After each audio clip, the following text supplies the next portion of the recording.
because you know what? I'm gonna play my part because how I'm gonna play my part because how I think I am. You know what? I'm gonna play my part because how I think I am. You know what? I'm gonna play my part because how you know what? I'm gonna play my part. You know what? I'm gonna play.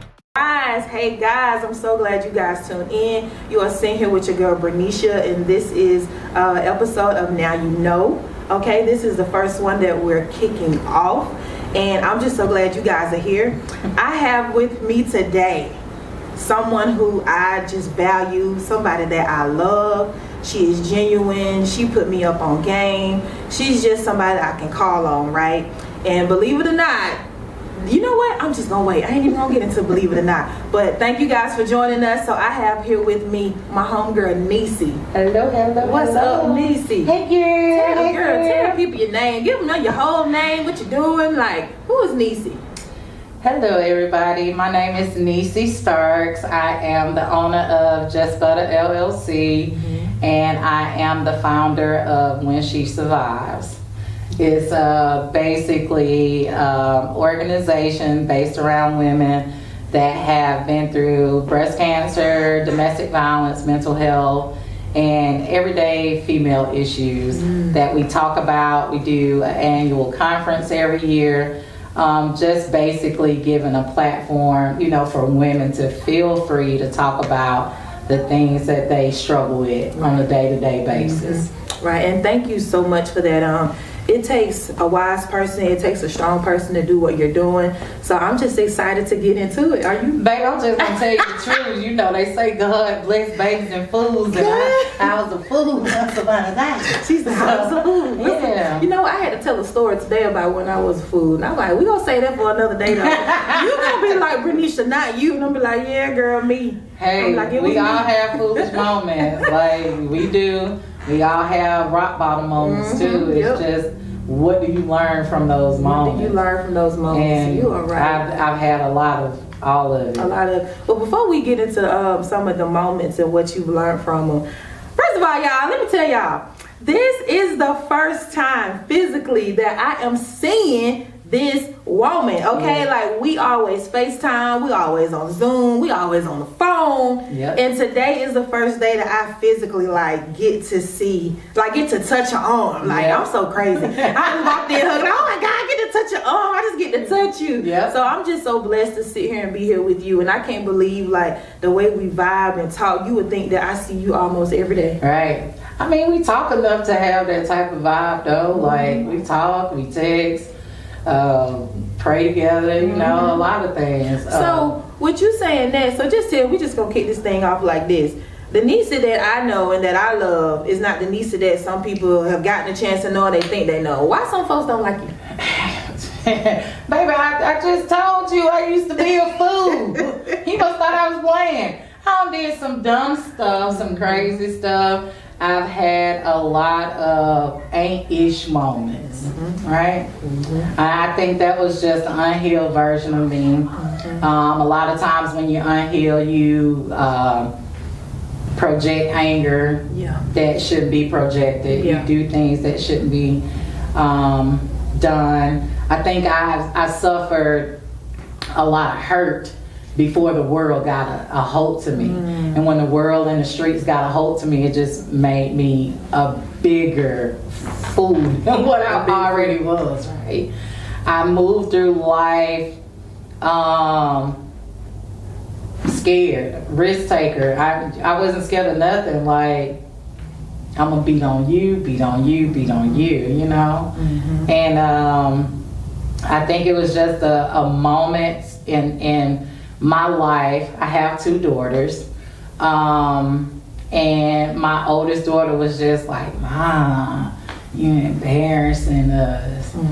When you have those type of conversations with your children, because I had a strained relationship with my girls, like, I'm in a place now where I can really just open up and just talk about the mistakes that I made as a woman, period. Not as a mother, but as a woman, the mistakes that I made. And I'm learning to take accountability for those things. You can't control what people feel or say about you. Because one thing about it, they told somebody else, they ain't tell me.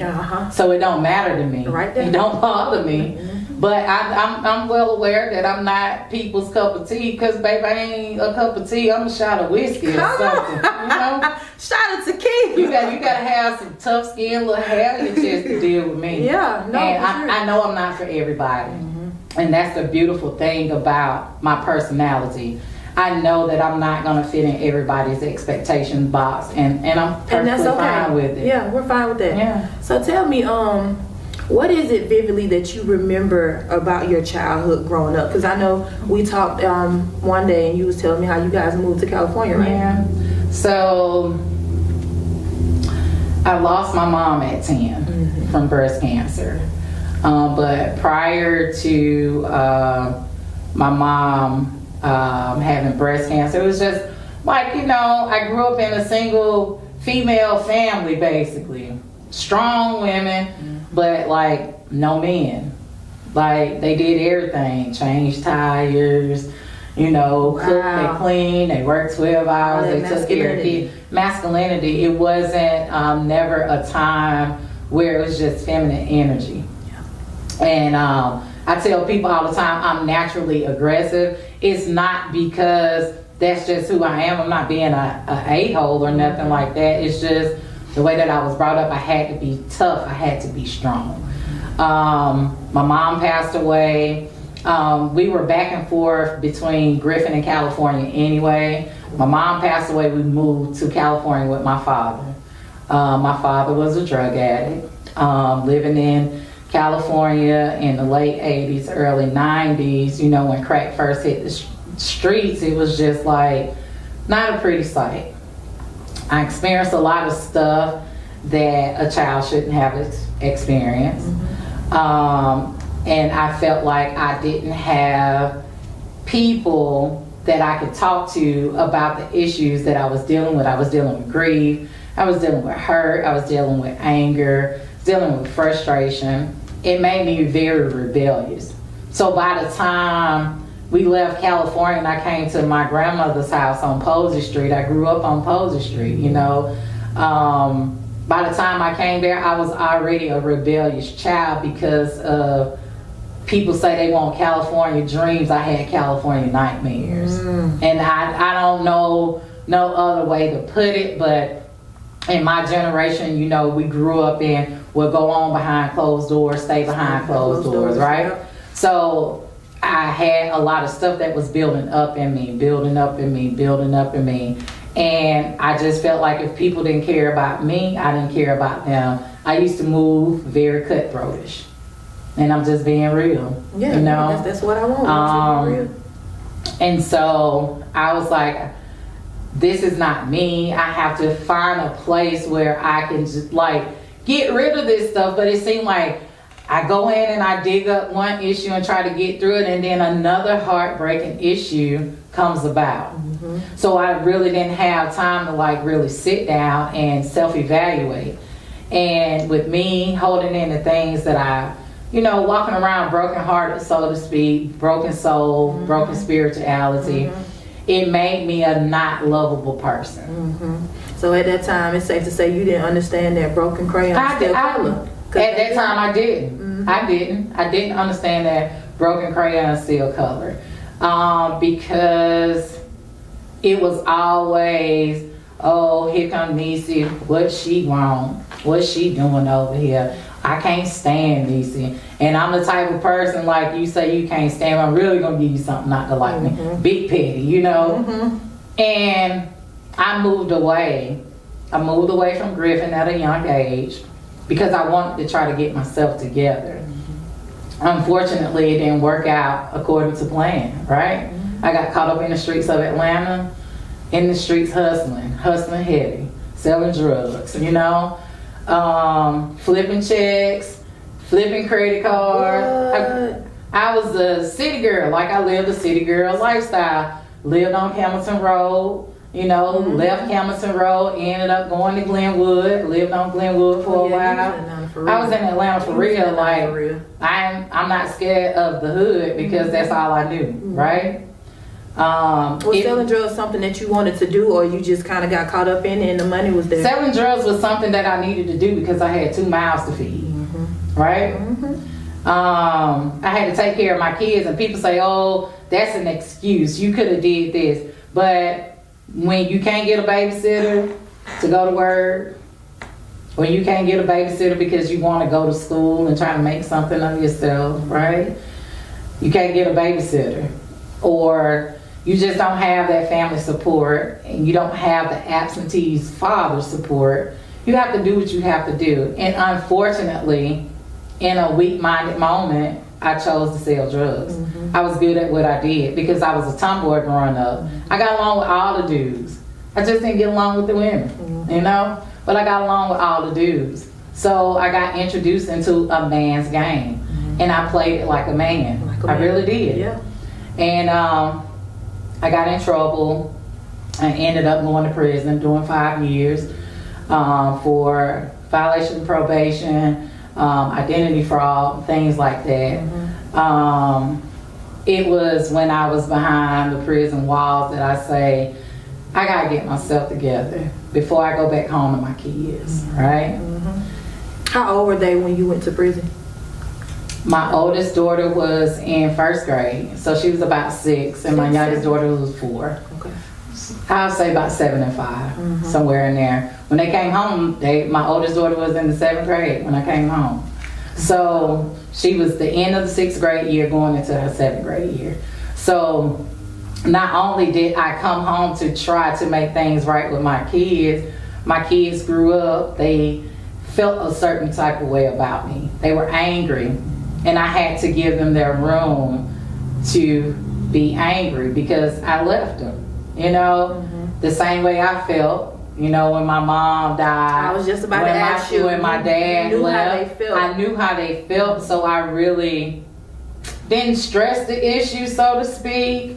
I tried to overlove them, overcompensate for the time, and it really wasn't about the money or anything. They just wanted me. They wanted to spend time, but I'm still in a hustling mentality. I gotta get a job, you know, I gotta take care of my kids, and then love came into play, right?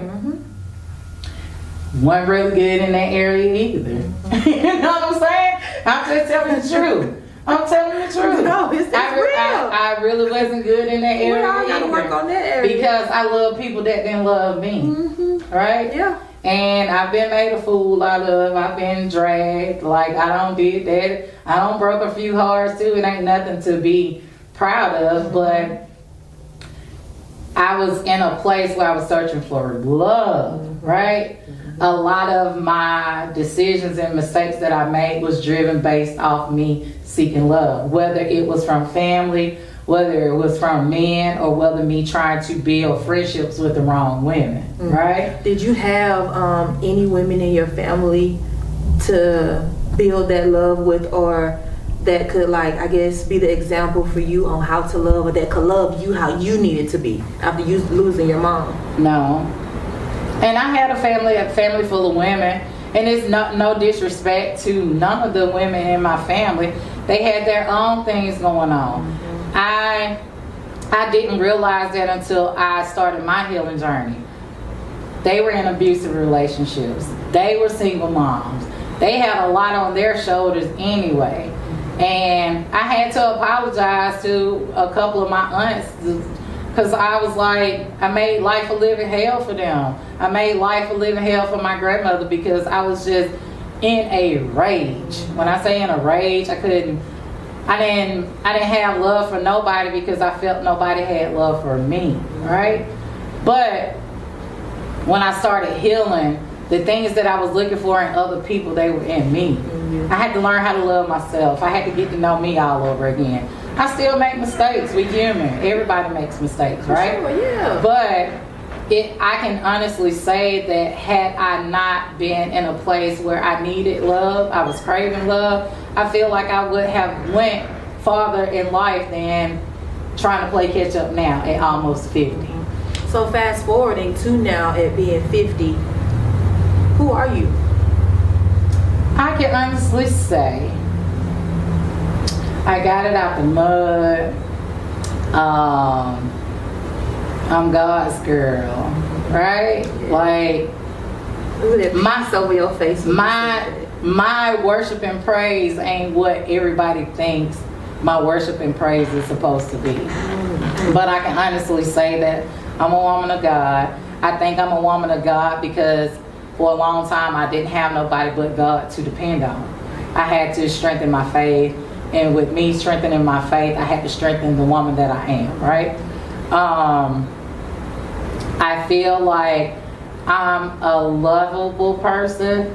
I feel like I'm a girl's girl, meaning I encourage and motivate other women.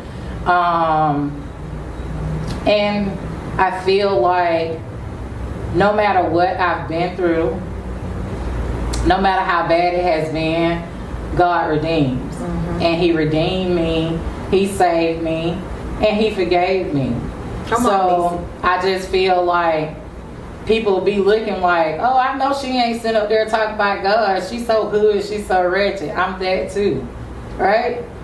I can be all of those things too and give God praise and worship. Why can't? Right? Yeah, because we can be exactly who we are. We can have our same personality. When He starts washing you, He's gonna wash away the things it is that He don't want you to keep. See, the thing about what people don't understand is that they want to include religion, right? If you take religion out of it and you focus on the relationship that you got with God, right? Because most of your hardest, loneliest moments have been with you and God. And that's it. Right? Yeah. And nobody saw the ugly cries, and nobody saw where you was contemplating committing suicide, and you just wanted to end it all because you really felt like you was just in this deep black hole and you couldn't get out. If they did, they didn't know what to do with it though. Right. It's only so much a human being can do for you. That's Even right. You got somebody who you know you can call at any time of the day. But they get tired. Yeah, they gonna get tired, and then they gonna run out of things to Baby, do. I can't fix you. Girl, I wore my support system out to my homegirl told me one day, she said, Niece, I'm just tired.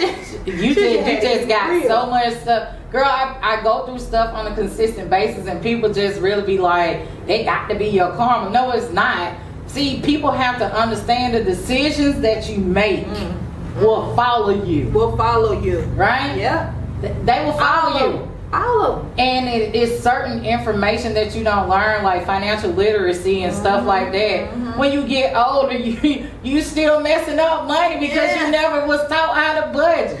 Yeah. So it ain't got nothing to do with karma. It got everything to do with the decisions that you made in life. And the people you decide to associate yourself with or be around. Right. I was on the phone with a homegirl yesterday, and we was just talking about like just having different friends, because we got one friend that's kind of closed off, and it's like, well, you know, if that's her personality, okay. But the thing is, we all didn't grow up the same. So it's like you can't let the way you grow up or the things that you do not know or didn't know continue to shape who you are. You got to have different people, different friends that can teach you. I learned a lot of stuff when I went to college. Yeah. From a lot of stuff that I never knew about. But like, you learn. I learned when you removed yourself out of your environment. And instead of judging a lot them, of people don't have the opportunity or the luxury to move themselves out of that particular environment, right? So the things that they were drilled in their head and they learned, and traditions and things like that, they stuck in their ways, right? Ooh, yes, because they haven't been afforded the opportunity to leave.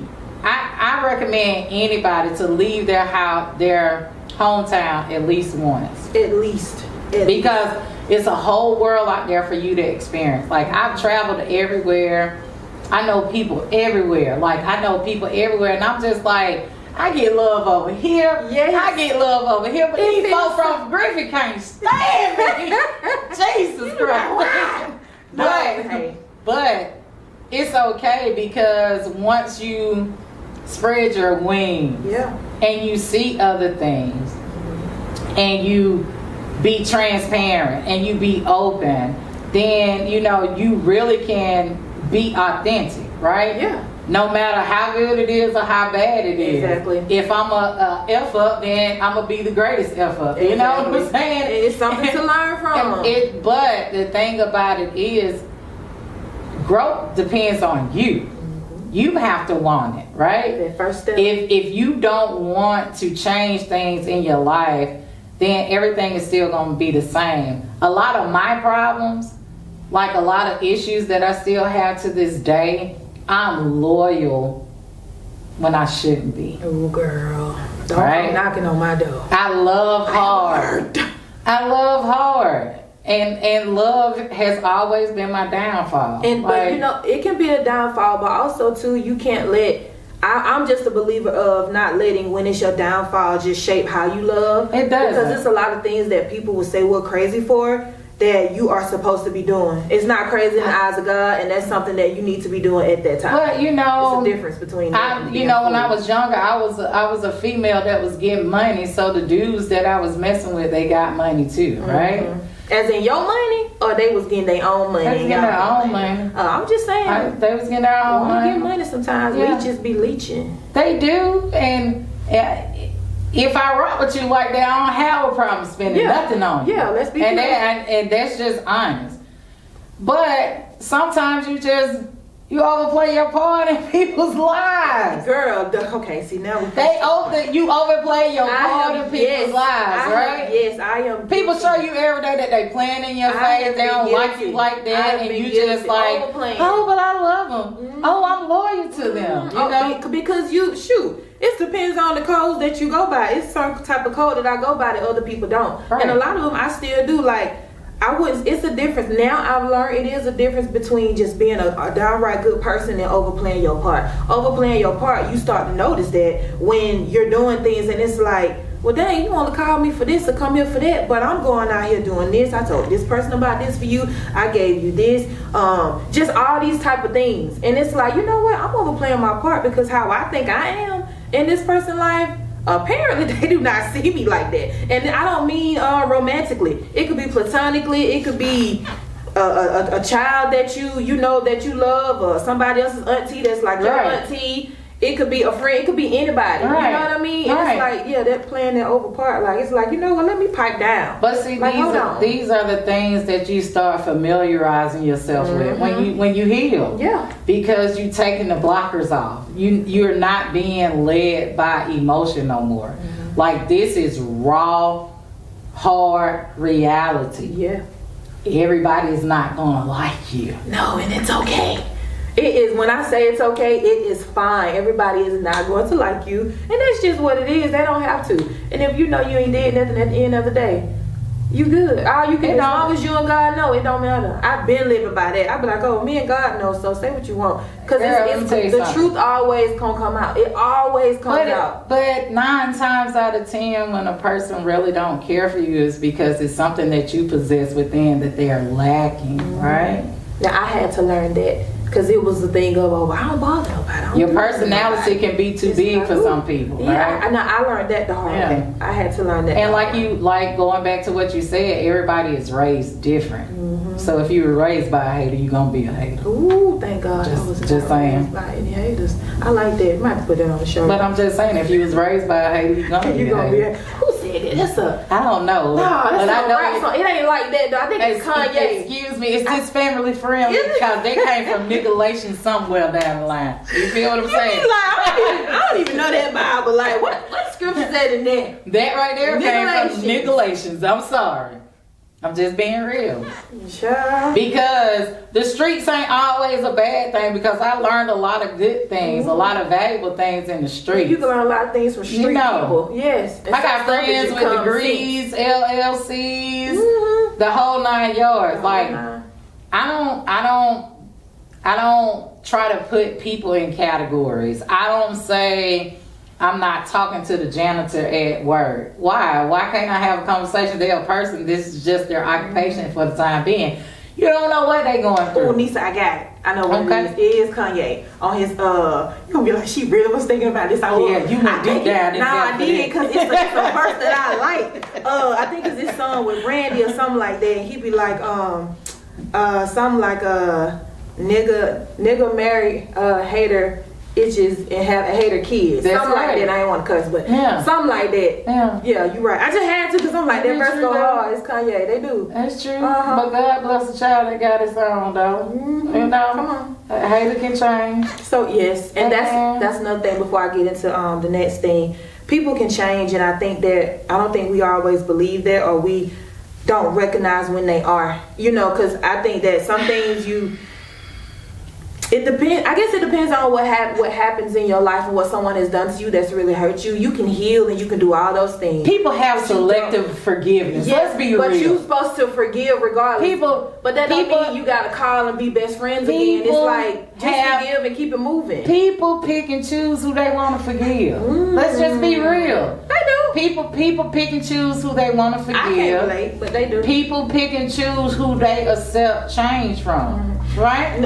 Accept change, that's really not change. It's just that because you picked that person that you want to forgive and you just got to have in your life. They ain't even changed, and you out here still doing the same stuff for them or to them and hurt yourself in the process. Right. Because they still who they are, and you just can't even see it. Well, I wouldn't necessarily go in that angle, right? I would say more so of a person that was a bad person, right? They don't did everything under the sun, right? But they found, everybody has a come to Jesus moment, right? Yeah. Everybody has a time where something critical happens in their life and it's nobody but them and God. Yeah. Right? Them and God, because I'm gonna give you a perfect example. In 2020, I was in a bad car accident, right? I had this car accident in the middle of COVID, so nobody could come to the hospital to see me. I had to fight this battle by myself, right? I got phone calls and stuff. People checked up on me, but I didn't have access to my cell phone. And people really didn't know like what information they needed to get my room number and stuff from Grady. And some people really just didn't care, right? That was my time, 30 days in ICU. God showed me so much stuff, and I was just like, I just can't keep just being out here being a dummy like that. Like, I really have to get myself together. And I'm trying to be a better person every day, because you have to understand growth and healing is a daily thing. Yes, it doesn't stop. Process. Yeah. It's a process, and you go through it each and every day. So first thing people say, oh hell, she ain't changed, she's still who she is. But I ain't talked to you in about 20 years. I was about to say, what the proof of that? How do you know that? Or she thinks she Michelle Obama because she got a little education on her belt. And I'm just like, beat down just because you don't have it. And I'm just like, okay. Or a person could have done the same thing that you did, and they giving grace and forgiveness to this person, and they still sending you to the pits of hell, right? So that's what I mean when it's selective forgiveness. I wouldn't necessarily say if the person is popular, but popularity have a lot to do with it, or whatever the case may be, right? It does. But a person that has really put in the work, who done been through some things, done seen some things, and they just like, oh, thank you, Jesus, I made it another 365, because people losing their lives earlier and earlier. Yeah. But when you get to a point where you don't survive those valley lows, and you really just dangling off the side of the mountain and just looking like every obstacle that you have overcome, when people said that you couldn't overcome, or people said that you was this type of person, or people say, oh, I don't like that type of person, or whatever. You sitting on the mountaintop and you just looking at how far God brought you. Even the stuff that's not visible for you, he's still being a shield for you. That valley is so deep. It's so serious. Until you have a valley low moment in your life, you're not gonna change. Everybody that has had a near-death experience or come to Jesus meeting, then they gonna be content with where they are. Life don't tell my ass up. I ain't gonna even tell no lie. I feel you, and it's definitely just from the things that I know. You sitting here looking at you right now. I mean, he has brought you. It's some stuff that I know we ain't even gonna get into here today. You know what I mean, for another time. But he has definitely brought you. But one of most important things to me, something I'll never forget. I met this random older woman. She probably was like in her 80s. Right. And she was just like, baby, at some point in life, you need to be looking for Jesus. And ever since she said that to me, it has just hit. And I'm like, you know what? At some point in life, you do. Like, don't do it too late. Do it sooner than we normally would. It's a process. It's a journey. But at some point in life, you got to be looking for him. And well, when you find him, you know, most of our elders are gonna tell us to seek Jesus, right? But then you got you know, I run into people that are like free spirits, right? It was an older lady. She was like, yeah, I ain't gonna tell you go find Jesus because there's something between you and him. You gotta do it. She said, but what I am gonna tell you, you don't have to look like what you've been going through. You do not. She was like, you can dress it up. Just because you're struggling right now doesn't mean that you have to wear it. Because a lot of times when we go through things, we lose ourselves. We stop putting on clothes. We stop combing our hair. Stop putting on makeup. We gain a lot of weight. Things of that nature. I lost myself a long time ago, you know, and I'm slowly trying to get back to who I am outside of being a significant other, a mother, and a grandmother, right? I'm really just at a point where I'm grown now. I shouldn't be calling myself Niecey. I should be saying my name is Jernetta.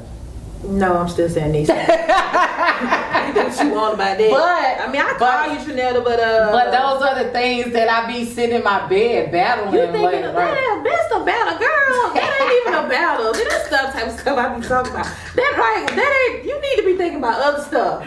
All this stuff that we done talked about on the phone. Girl, you know, like when we going walking? You know, I be getting and I see what had happened was the way these when we gonna stop? Man, we're gonna start eating these cookies, cakes, and all this stuff we want. Make this health better. And you that's why I'm a graduate of Big Back University. Be calling me Trinetta. Ain't nobody got. So okay, so Big Back what University. That's why I was at Big Back University. Tell us about When She Survives, because everything that I know that have collected through you until you in your life has led to this. Let's start with what led to When She Survives. It was basically a vision when I was in the hospital. It was something that I needed to do prior, like maybe 15 years or so ago. I had went to church with a friend of mine, and a pastor had spoke to me, and they was like, you know, you be laying in the bed talking about you want to hit the lottery, what you gonna do with the money, but the money is in your hands, right? The whole time I'm sitting here thinking I'm supposed to write a book, right? So I'm like, okay, I'll write a book or whatever. And it wasn't that. It really wasn't that. And so I was like, I want to be the woman that I needed growing up to other women, right? I want to be there for the voiceless, the misunderstood, the outcasts, the ones that y'all just cast aside. You don't see no good in them or nothing like that. Those are my type of people. I feel like When She Survives is a platform for women to wholeheartedly and honestly talk about the things that they go through. Because some days you get up and you don't want to be no mama today. These children get on your nerves. You know? Or you don't feel like getting up cooking a 5-star meal for your significant other because you just worked 12 hours like they did. Or I'm not feeling pretty today because they got me on this medicine and I don't gain all this weight. Or I'm really sad and I don't know why I'm sad. I can't get out the bed. I can't clean up the house. Or my kid is in the streets and I've done everything in my possible power to be a parent to these kids and they just choose to be in the streets, right? It's a lot of women that are heartbroken. It's a lot of women that are voiceless, that need a platform. And that's why I created When She Survives, because I know what I felt growing up, you know? Yeah. I didn't have nobody that I could really talk to, lean on, or shoulder to cry on. So I just wanted to give that to the other women. Okay. That's a beautiful name, by the way, because she survives a whole lot of things. And that's why I named it that, is because people just think that is, oh, you survive an illness, or oh, you survived this. No, I survived just getting up, going to work, and making it to work on time, knowing I got one more point and I'm gonna get a pink slip. I remember You know what I'm days. You know what? Some days I knew, and I know about just a little off top. Some days I knew why. Some people do need a point system, but I'm not somebody that needs a point system. You know what? No, nobody need a point system. Because different things be going on and happening. I do not miss that part. But like these that jobs don't understand that life be life. Put it right on up y'all little whatever, and that's it. A lot of jobs don't understand. Jobs don't understand that life happens. They will. Cause I'm trying to figure out what was going on in your rabbit mind to say. You only get 5 tardies a year and 4 excuse absences or whatever. Back when I was working at the warehouse, we had 3. Yeah. You don't take in consideration of traffic. You don't take in consideration of Mother Nation. You don't care. Or the consideration of your parking lot small and we got to go park in the overflow or whatever you call it and walk up to the building and you talking about, get here earlier. I'm tired from the shift yesterday because we on 7 days. But that's neither here nor there. Thank you, Lord. But no, but I'm saying these are the type of things that women actually go through and survive. Like a lot of women have been raped and sexually assaulted, and so is that some things that you're going to talk about in your conference? So you have this is your 3rd year coming up. This is the third annual year of When She Survives. Right. What are some of the focuses on the conferences? Well, this year, so I have a creative mind. I don't know. I'm kind of like a little creative. I don't know. But the way that I have the conference set up is more so like the topics. You don't have to give. But that I introduce you into my life through the segments, right? So breast cancer and domestic violence will always be the forefront of When She Survives. It's not the only thing that we talk about, but it's the foundation. Why? Because I lost my mom at the age of 10. She lost her battle to breast cancer at 31. And then my cousin Alicia was murdered when she was around 2021 from an ex-boyfriend. So those are touchy subjects for me because I just had a scare with my oldest daughter with breast cancer, and I've been in a domestic violence marriage and relationship before.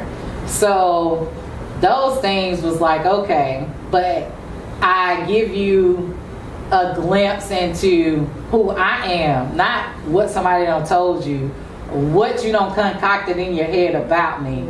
I give you an actual glimpse into my life. Right. And it's broken into the segments, like me going to prison, me being sexually molested, me being played for a fool, me going through the mama's baby, daddy's maybe. Yeah, I went through that.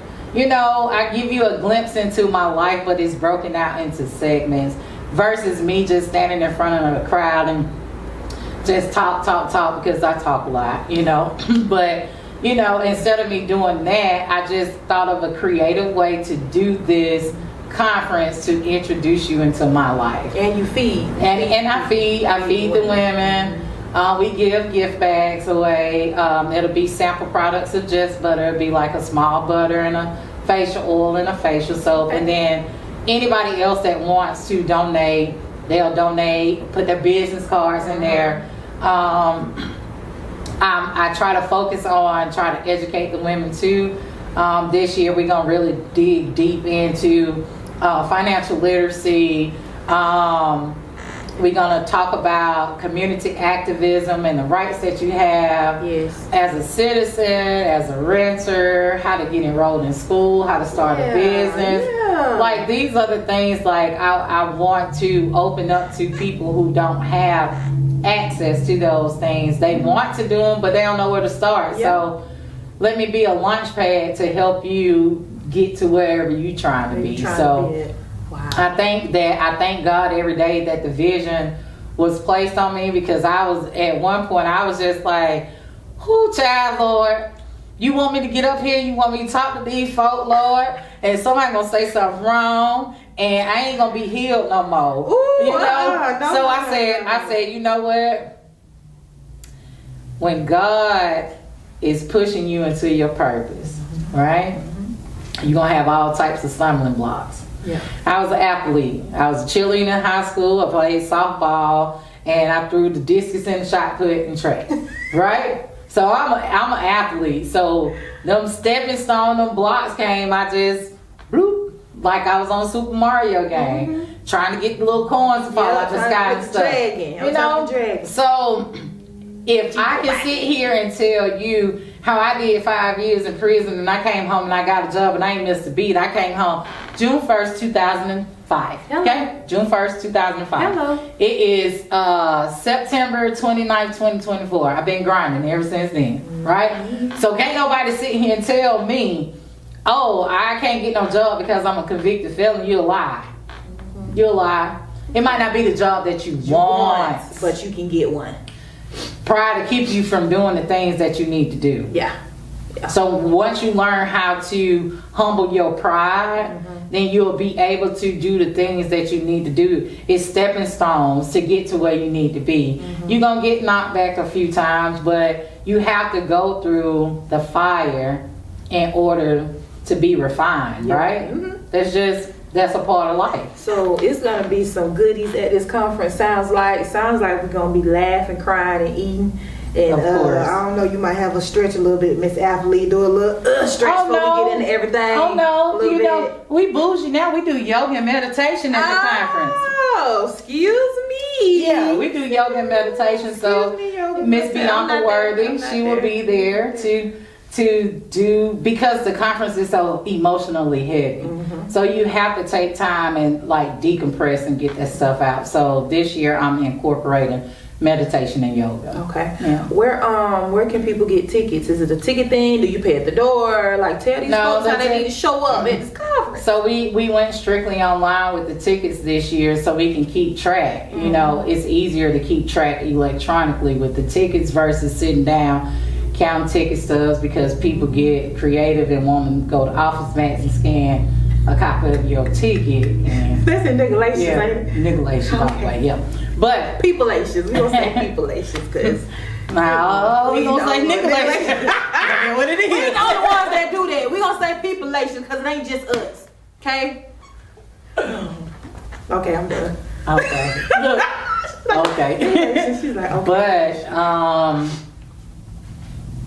But you can go online to the website www.JusButta.com under events, and you can purchase your tickets there. To get in, we already have a ticket list. You just need to provide your name, and you can pull up on your phone your receipt that you purchased the ticket, and you'll get access into the conference. Okay. Yeah. And tell people like where can everybody reach you at? Email, Instagram, Facebook.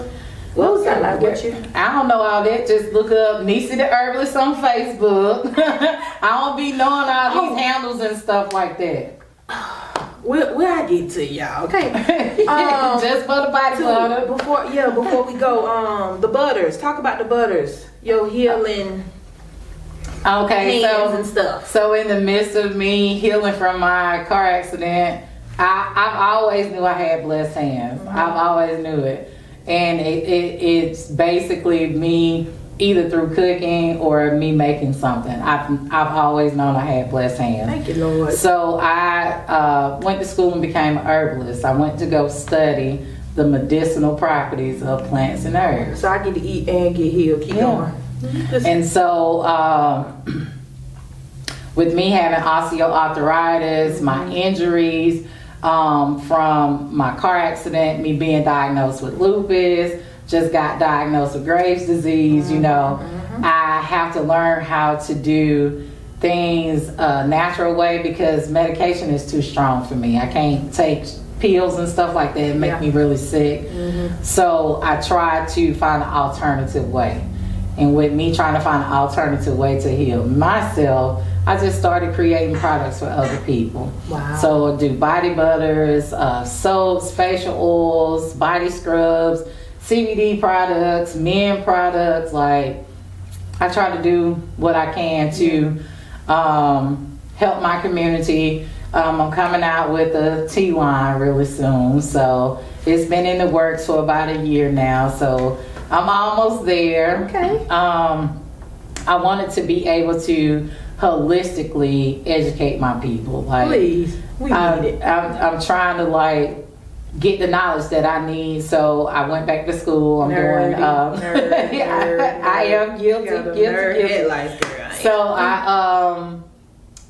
So I got selected to do this program through Bank of America for women in entrepreneurship. Okay, I'm familiar with it. So I did the program.